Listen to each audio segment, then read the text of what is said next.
예수님께서 이 땅에 오시는 그런 성탄을 기다리고 준비하는 대강절 첫 번째 주일에 이사야 선지자가 메시아 탄생에 관하여 예언한 이유에 관해서 말씀을 같이 나누기 원합니다.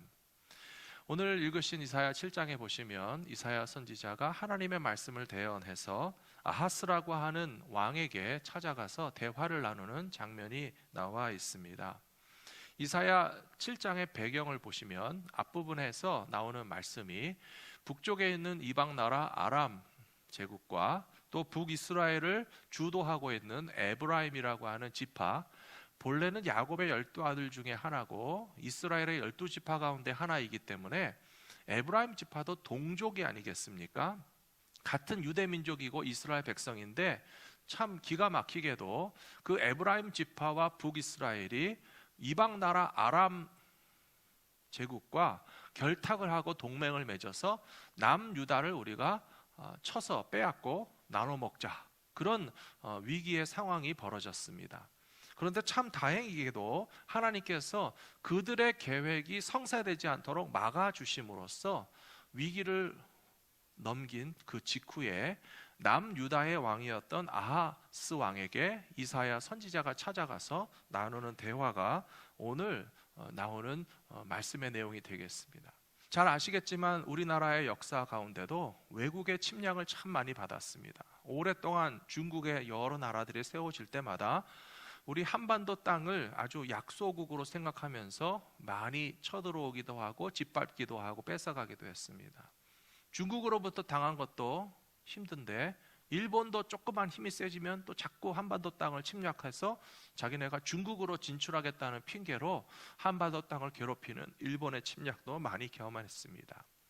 다른 나라로부터 공격을 받고 전쟁을 치르는 것도 참 괴로운 일이지만 가장 최근에 있었던 한반도 땅의 전쟁은 동족 간의 전쟁이었습니다. 남과 북이 갈라져서 북한대로 남한대로 싸우는 그런 6.25 전쟁의 아픔을 기억하시는 우리 어르신들, 연세 많으신 성도님들께서는 아마 전쟁이라는 말만 들어도 치가 떨리실 거예요.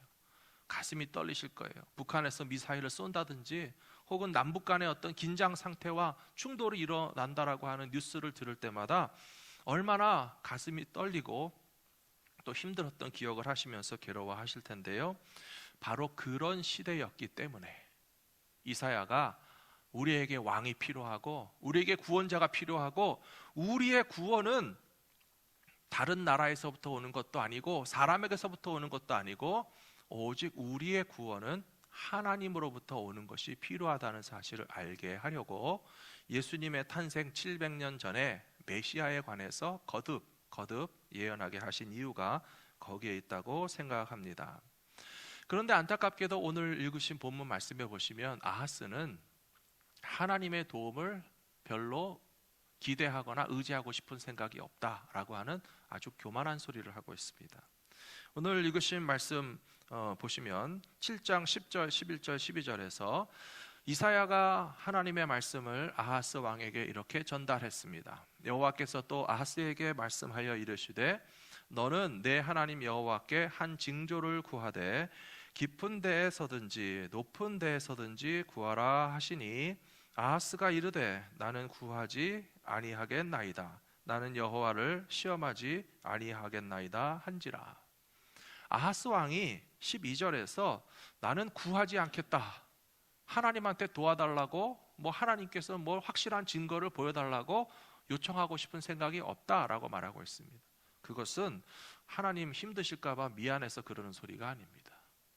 하나님의 도우심을 믿지 않는 불신앙이고 하나님한테 간구해야 되는 자가 교만하기 때문에 하나님 앞에 간구하지 않는 아하스 왕의 어리석음이 표현된 구절이 바로 12절의 말씀이라고 보시면 되겠습니다. 그 당시에 이스라엘 백성들은 북이스라엘과 남유다를 막론하고 영적으로 부패하고 타락하고 있었습니다. 그래서 이사야 선지자와 동시대에 활약했던 선지자들은 호세아 선지자가 있고요, 미가 선지자가 있고요, 또 아모스 선지자가 있는데 이사야까지 이 4명의 선지자들이 동시대에 일을 했습니다. 왜 이렇게 많은 선지자들이 등장해서 그 당시에 이스라엘 백성들의 영적인 부패와 타락과 하나님께 도움을 구하지 않는 저들의 불신앙에 대해서 자꾸 일깨워주기 위해서 일한 것은 그만큼 그 시대가 참으로 암담하고 걱정되는 일이 많은 시대였다라고 하는 것을 반증하는 것이 아니겠습니까? 특별히 아모스라고 하는 선지자는 드고아의 목자라고 그랬습니다. 평범한 사람이고요, 그냥 일반 서민층에서 나타난 아모스라고 하는 선지자는 북이스라엘 귀족과 왕족들의 부유함을 만끽하는 그런 영적인 태만함을 지적하기 위해서 사마리아에 있는 바산의 암소다라고 하는 은유적인 표현을 하면서 얼마나 잘 먹고 잘 살고 하나님 없어도 편안하게 살 수 있을 것이라고 유유자적하는 왕족과 귀족들의 게으름과 나태함과 또 하나님을 찾지 않는 교만함에 대해서 비판하는 기록을 아모스서를 통해서도 남긴 것을 볼 수가 있습니다. 그런데 이 시대의 교만한 사람 중에서 제일 교만한 사람이 바로 아하스 왕이었던 것 같아요. 제가 말씀을 준비하다가 생각해 보니까 사람들의 교만은 종류가 있는 것 같습니다. 첫 번째 종류의 교만은요, 약간 교만한 사람들입니다. 약간 교만한 사람들은 왜 약간 교만할까 생각해 보니까 자존심 때문에 약간 교만한 것 같아요. 나를 만만하게 보지 말라는 것이죠. 그래서 그냥 다른 사람 앞에 항상 겸손한 모습만 보여주면 나를 너무 인정해 주지 않고 나를 신경 써줄 것 같지 않아서 조금 도도하게 교만한 척하는 사람들이 대부분의 사람들이다 하는 생각을 해봤습니다. 두 번째로 종류의 교만한 사람들은요, 겸손한 척하는 교만한 사람들입니다. 속에는 교만한 것이 다 있어요. 많이 있어요. 그런데 나의 속에 있는 이 교만함이 드러나서 들키고 남들이 알면 부끄럽기 때문에 의도적으로 겸손한 척하면서 하지만은 사실은 아직도 교만한 것이 속에 남아있는 경우가 많이 있습니다. 좀 교양도 있고 지식도 있고 또 신앙도 있는 사람들 경우에 이런 두 번째 종류, 겸손한 척하는 교만한 사람들이 있는데요, 이렇게 말씀을 준비하다 보니까 주님께서 저보고 너도 그렇지 않냐 그런 생각을 주시더라고요. 그래서 겉으로만 겸손한 척할 것이 아니고 속으로도 정말로 겸손해야 되겠구나 하는 생각을 하게 됐고요. 교만한 사람의 종류 중에 세 번째는요, 아주 대놓고 교만한 사람이에요. 무슨 일에든지 목소리를 높이고 아무에게도 목을 굽히지 않고 허리도 굽히지 않으면서 아주 모든 일에 자기 자신을 다 내세우면서 자기 주장을 하고 교만하고 자기 뜻대로 되어야만 하겠다고 큰 소리치는 그런 교만 중에 교만한 사람들이 있는데, 사실은 정치인들이 그런 경우가 많이 있습니다. 지도자라 하는 사람 가운데서 더 교만한 사람이 많이 있고, 사람들 앞에서 나서는 경우에 그 교만함을 숨기지 않고 그 교만함을 대놓고 드러내는 사람들이 있는데, 알고 보면 그런 사람들이 더 교만할 게 하나도 없는, 교만할 자격도 없는 사람들이 그렇게 교만한 것을 볼 수 있습니다. 오늘 아하스 왕이 바로 그렇습니다. 이사야 7장 2절에서는 아람 사람과 에브라임 사람들이 동맹하여 유다 이스라엘을 향하여 쳐들어올 때에 왕의 마음과 그의 백성의 마음이 숲이 바람에 흔들리는 것처럼 흔들렸다, 그렇게 되어 있거든요. 북쪽 이스라엘과 그 옆에 있는 아람 제국이 동맹을 맺어서 남쪽의 유다를 쳐들어오고 예루살렘을 공격한다라고 하는 소식이 들어왔을 때는 왕의 마음이 흔들렸다고 그랬어요. 백성들의 마음이 숲이 바람에 흔들리는 것처럼 다 덜덜덜덜덜 떨었다는 거예요. 아하스 왕이 그래 놓고 지금 이사야 선지자가 와서 하나님께 좀 기도하십시오, 하나님께 도와달라고, 지켜달라고, 보호해달라고, 그런 어떤 징조를 보여달라고 구하셔야 합니다 라고 깨우쳐줬는데도 불구하고 아하스 왕이 하는 말이, 아유 하나님 바쁘시고 힘드신데 하나님 시험할 거 뭐 있냐 라고 이야기하는 그 교만함. 이사야가 그래서 달라고 하지도 않은 징조를 준 것이 무엇인가 하면, 처녀가 잉태하여 아기를 낳을 것이요 그 아기의 이름을 임마누엘이라 하리라 하시는 이름으로써 메시아의 탄생을 예언한 이유가 바로 거기에 있습니다. 구원이 하나님에게서부터 온다는 사실을 좀 아셔야 된다는 거예요. 사랑하는 성도 여러분, 오늘 이 시대에도 마찬가지입니다. 구원이 어디서 오겠습니까? 구원이 사람에게서 오지 않습니다. 구원이 어디서 오겠습니까? 권력에서 오지 않습니다. 구원이 어디서부터 오겠습니까? 인간의 어떤 기술과 능력으로서 우리가 구원받을 수 있는 것이 아니고, 구원은 하나님께로부터 온다라고 하는 사실을 알게 해주려고 이사야 선지자가 아하스 왕에게 하신 말씀처럼 처녀가 잉태하여 아들을 낳으리니 그 이름을 임마누엘이라 하리라 하신 말씀의 뜻을 기억하실 수 있는 저와 여러분들이 되시기를 부탁합니다. 임마누엘의 뜻을 알고 계시죠? 임마누엘은 뭡니까? 하나님이 우리와 같이 계신다는 거예요. God with us. 하나님이 우리와 함께 계신다. 아하스 왕은 하나님 필요 없다라고 생각하고 하나님 보고 도와달라고 하는 것을 오히려 귀찮게 생각하면서 구원이 하나님께로부터 온다라고 하는 사실을 인정하지 않았지만, 시편 62편의 말씀해 보시면 이 시편 기자는 이렇게 찬송하고 있습니다. 나의 영혼이 잠잠히 하나님만 바라며 나의 구원이 그에게서 나오는도다. 오직 그만이 나의 반석이시요 나의 구원이시요 나의 요새이시니 내가 크게 흔들리지 아니하리로다. 아멘. 사랑하는 성도 여러분, 우리의 구원은 하나님께로부터만 오게 되어 있습니다. 우리가 잠잠히 묵상하면서 나의 구원이 하나님에게서부터 온다라고 고백하게 될 때에 우리의 삶에 아무리 걱정되고 두렵고 전쟁과 재난과 종말의 징조가 나타난다 할지라도 나는 크게 흔들리지 아니하리라 하는 고백을 할 수 있는 것이 하나님의 약속과 구원을 바라보기 때문이라는 사실을 기억하시는 우리 성도님들 되시기를 부탁합니다. 두 번째로 이사야 선지자가 메시아 탄생에 관해서 여러 번 예언하게 된 이유는 하나님의 구원이 독생자 예수 그리스도의 성육신을 통해서 이루어진다는 것을 알게 하기 위하여서 메시아 탄생을 여러 번 예언했다라고 볼 수 있습니다. 이사야서는 66장까지 되어 있습니다. 굉장히 내용이 방대합니다. 어떤 학자들은 말하기를 성경이 신구약 66권으로 되어 있는데 그런 66권의 성경을 오히려 집약해 놓은 것이 이사야서 66장까지의 분량이 아니냐, 그런 설명을 할 정도로 예수님 탄생 700년 전에 아주 놀라운 예언의 말씀을 기록한 사람이 이사야였거든요.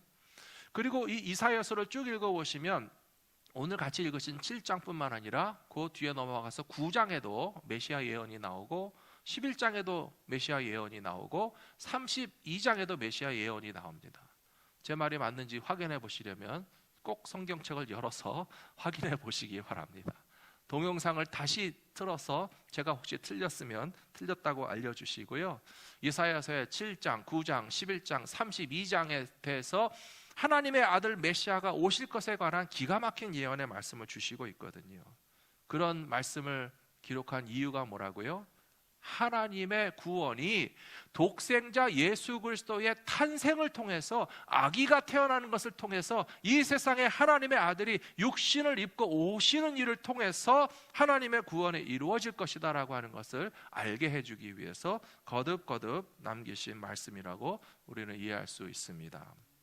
우리말에 난세의 영웅이 난단 말이 있습니다. 어려운 시대가 되면 그 문제를 해결하는 어떤 특출난 인물이 나타나서 많은 사람들이 고통받는 삶을 해결해 주는 일들이 일어나게 된다라고 하는 표현이 난세의 영웅이 난다는 표현이라고 생각합니다. 코로나 사태 가운데서 많은 사람들의 최고의 관심은 다름이 아니라 치료약과 백신 개발에 있습니다. 사랑하는 성도 여러분, 치료약과 백신이 개발되는 과정 가운데서 저는 그런 생각을 해봤습니다. 생명을 살리기 위해서 전 세계 최고의 전문가들이 최선을 다해서 치료약과 백신을 개발해 주는 것은 참 고마운 일인데, 그러나 그것이 하나님의 구원과는 역시 비교할 수 없구나 하는 것을 생각하게 됩니다. 코로나 치료제는요, 아무리 특효약이 나와도 코로나 질병 하나 고치는 치료제예요. 질병 하나 고침 받았다고 해서 누가 나는 구원받았다라고 말할 수 있겠습니까? 우리의 육신의 생명을 지켜주고 건강을 찾아주는데 도움이 되는 약품인 것은 사실이지만, 그러나 건강을 찾았다고 해서 우리가 모든 것이, 내 삶이 다 구원받았다고 말하지 못하는 것이 우리의 삶에는 또 다른 과제와 또 다른 문제들을 가지고 있어요. 건강을 찾은 사람에게 경제가 필요하고요, 경제가 회복된 사람에게는 관계가 필요하고요, 관계가 편안한 사람들에게는 공동체도 안정되어야만 우리의 삶이 안심하고 살만한 세상이 되는 것인데, 건강과 경제와 관계와 세상의 평안함을 다 해결해 줄 수 있는 그런 난세의 영웅은 어디에서도 찾아볼 수 없을 뿐만 아니라, 그 모든 것을 다 합쳐놓는다 할지라도 하나님께서 우리에게 보내주시는 구원자 예수 그리스도와는 비교할 수 없는 그런 작은 일들에 불과하다는 사실을 기억하시면서, 우리를 위하여 보내주신 하나님의 아들이 어린 아이의 모습으로 태어나셨지만 그것이 바로 하나님의 구원의 방법이라는 사실을 인정하고 기억하고 살아가실 수 있는 저와 여러분들이 되시기를 부탁합니다. 우리 성도님들은 함께 기도하는 것을 참 좋아하시고, 요즘도 새벽마다 같이 여러 가지 기도의 제목을 놓고 함께 기도하면서, 우리가 한 자리에 모여서 기도하지 못하지만 하나님께 우리를 도와달라고, 우리를 구원해 주시라고 우리의 문제를 맡기면서 기도하는 것이 참 유익하다는 것을 우리가 잘 알고 있습니다. 그런데 때로는요, 우리 성도님들 주변에 그런 분들 계실 거예요. 기도해야 됩니다, 기도합시다 그러면 뭐 하려 기도하냐, 기도해도 소용없다, 다른 방법과 내 힘으로 해결하겠다라고 이야기하시는 분들을 볼 때마다 얼마나 마음이 안타까운지 모르겠습니다. 저는 오늘 말씀을 읽으면서 아하스 왕이랑 비슷한 소리를 하시는 분들을 제가 많이 만나봤던 것 같아요. 요즘에도 문제가 있으면 아하스 왕에게 이야기하듯이 우리가 하나님께 구하고 하나님의 징조를 기다립시다 그러면 아마 분명히 그런 소리 할 거예요. 코로나는 치료제와 백신을 개발하면 되는 것이고, 경제 위기는 돈 찍어서 풀면 되는 것이고, 정치적 혼란과 위기는 새로운 지도자들만 뽑으면 새로 바뀌는 지도자들이 다 이 세상의 문제를 해결해 주지 않겠느냐, 하나님 바쁘신데 번거롭게 자꾸 기도하자는 말 하지 말고 당신이나 기도하시오 라고 하는 소리 들어보셨죠? 오늘날의 이사야 선지자가 있다면, 그리고 저와 여러분이 바로 이사야 선지자와 같은 마음으로 아하스와 같은 생각을 가진 사람들에게 권면하고 함께 기도하자고 해야 되지 않겠습니까? 하나님께 징조를 구할 때에 한 아기가 태어나고, 그 아기가 바로 예수 그리스도이시고 우리와 함께 계시는 임마누엘의 하나님만이 우리를 구원하신다는 사실을 알고 살아갈 수 있도록 가족과 이웃과 세상 사람들에게 복음을 선포하실 수 있는 저와 여러분들이 되시기를 부탁합니다. 데살로니가전서 5장 9절에 보시면 이런 말씀이 나와 있습니다. 하나님께서 우리를 세우신 것은 노하심에 이르게 하심이 아니요 오직 우리 주 예수 그리스도로 말미암아 구원을 받게 하심이라 되어 있습니다. 요 5장 9절을 읽으실 때 좀 세게 읽으셔야 되는 게 오직입니다. 오직 우리 주 예수 그리스도로 말미암아 구원을 받게 하시려고 하나님께서 우리를 세상의 많은 사람들 가운데서 불러서 세우셨고, 하나님께서 우리들에게 주시는 예수 그리스도가 아니라면 죄로 말미암아 진노하심에 이를 수밖에 없다. 데살로니가전서 5장 9절은 짧은 말씀이지만 복음을 함축해 놓은 아주 중요한 말씀입니다. 이 세상에 아들을 왜 보내셨겠습니까? 하나님께서 세상 구경하라고 보내신 것입니까? 아니죠. 우리가 예수 그리스도가 아니고서는 구원받을 수 없는 존재이기 때문에 한 아기를 보내신 하나님의 그 놀라운 사건이 예수 그리스도로만 구원받게 하시는 복음의 진리라는 사실을 기억하시고, 대강절과 성탄절에 우리 모두가 기다려야 될 것은 바로 예수님인 것을 기억하시는 모든 성도님들 되시기 부탁합니다. 세 번째로 이사야 선지자가 메시아에 관해서 여러 번 예언한 이유가 있다고 생각합니다. 그것은 하나님의 구원이 기대하고 소망하며 믿음을 가진 사람들에게 반드시 이루어지는 것을 알게 하려고 이사야가 여러 번 예언했다고 생각합니다. 예언이 이루어져야 진리의 말씀이 아니겠습니까? 물론 당장에 그 자리에서 이루어지지 않았습니다. 700년이라고 하는 시간이 걸렸습니다. 하지만 700년 동안이나 이스라엘 백성들은 구원이 하나님께로부터 온다는 사실을 믿었고요. 하나님의 구원은 독생자의 성육신 사건을 통해서 메시아가 이 세상에 태어나시는 것을 통해서 이루어진다는 사실을 믿었습니다.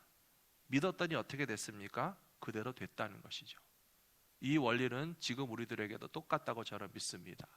예수님은 이미 2000년 전에 한번 오셨는데요, 다시 오실 예수님을 기다리시는 재림의 신앙을 가진 저와 여러분들이 되셔야 할 줄로 믿습니다.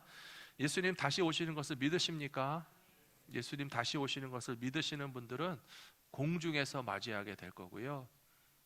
예수님 다시 오시는 거 나는 모른다, 나는 상관없다, 그런 분들에게 다시 오실 예수님을 맞을 준비를 할 수 있도록 이 대강절과 성탄절에 우리가 복음을 전해야 된다고 저는 생각합니다. 사랑하는 성도 여러분, 이제 크리스마스가 한 달 정도 남았는데요, 기대하고 기다리십니까? 아직도 순수한 마음을 가지고 계셔서 참 좋습니다. 어린아이들은 크리스마스를 기다리는 이유가 사실은 선물 때문이에요.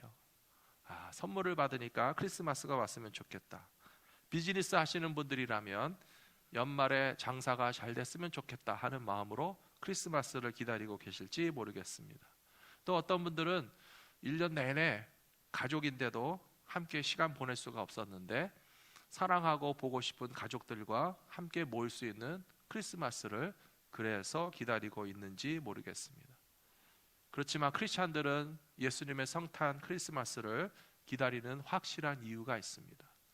그것은 우리와 함께 계시는 임마누엘 하나님의 증거이기 때문에, 하나님이 나와 함께 계신다는 사실을 성탄절보다 더 확실하게 확인할 수 있는 다른 그 어느 때가 없기 때문에 예수님의 탄생과 성탄절을 기대하고 바라보실 수 있는 믿음의 시간들을 지금부터 12월 25일까지 계속 지내셔야 된다고 저는 생각합니다.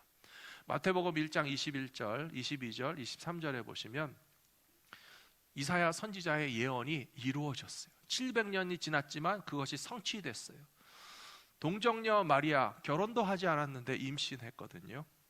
근데 천사가 나타나서 수태고지를 하는데 뭐라고 얘기했는가 하면 1장 21절에서 아들을 낳으리니 이름을 예수라 하라. 이는 그가 자기 백성을 그들의 죄에서 구원할 자이심이라 하니라. 이 모든 일이 된 것은 주께서 선지자로 하신 말씀을 이루려 하심이니, 이 선지자가 어느 선지자입니까? 이사야 선지자잖아요. 700년 전에 이사야 선지자로 하신 말씀을 이루려 하심이니 이르시되 보라, 처녀가 잉태하여 아들을 낳을 것이요 그의 이름은 임마누엘이라 하리라 하셨으니 이를 번역한즉 하나님이 우리와 함께 계시다 함이라. 마리아에게 믿음이 없었다면 그냥 놀라고 슬펐을 거예요.